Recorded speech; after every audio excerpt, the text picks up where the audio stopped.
حمدا لله تعالى أولا وثانيا ولإنان الثناء إليه ثانيا وعلى أفضل رسله محمد وفي حلبة السلامات مجليا ومسليا۔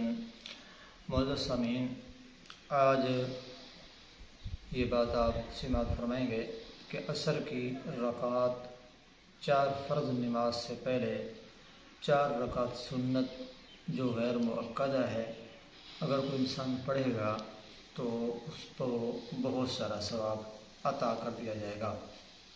تو آج آپ اس ویڈیو میں یہ بات سماعت فرمائیں گے۔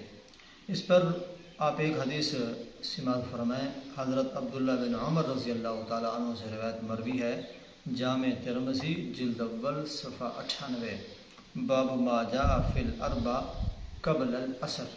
یہ عنوان قائم کیا امام ترمذی رحمہ اللہ نے کہ باب ما جاء فی الاربع قبل العصر، عصر کی نماز فرض نماز سے پہلے 4 رکعت پڑھنے کے بارے میں یہ باب ہے۔ تو اس پر وہ جو حدیث لے کے آئے ہیں امام ترمذی رحمہ اللہ، وہ ہے، میں آپ کے سامنے اس کا تھوڑا سا عربی برت پڑھ دیتا ہوں، پھر اس کے بعد ترجمہ کر لیتے ہیں۔ عن ابن عمر رضی اللہ عنہ عن النبی صلی اللہ علیہ وسلم قال رحم اللہ عمران صلی قبل العصر 4۔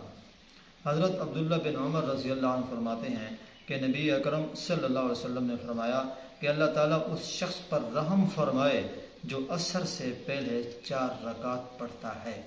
تو عصر کی نماز سے پہلے 4 رکعت سنت غیر مؤکدہ ہے، اس پر بہت سارا ثواب ہے۔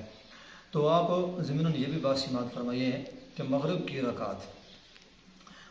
کی 3 رکعت فرض، 2 رکعت سنت مؤکدہ اور 2 نفل۔ اس پر حضرت عبداللہ بن عمر رضی اللہ عنہ سے روایت مصنف عبدالرزاق جلد 2 صفحہ 415 415، باب الصلاۃ فیما بین المغرب والعشاء۔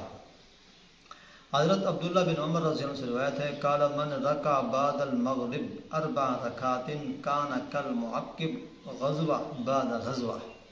حضرت عبداللہ بن عمر رضی اللہ عنہ فرماتے ہیں کہ جس نے مغرب کی نماز کے بعد 4 رکعت پڑھی وہ ایسے ہے جیسے ایک غزوے کے بعد دوسرا غزوہ کرنے والا ہو۔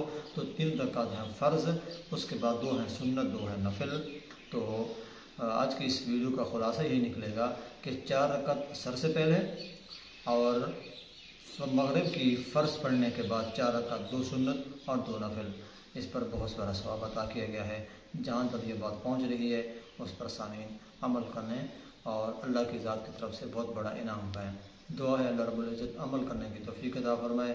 اور آخر میں یہ ریکویسٹ ہوگی آپ ہمارے اس چینل کو سبسکرائبر بھی کریں اور فالو بھی کریں اور لائک بھی کریں اور آگے شیئر بھی کریں۔ بہت شکریہ۔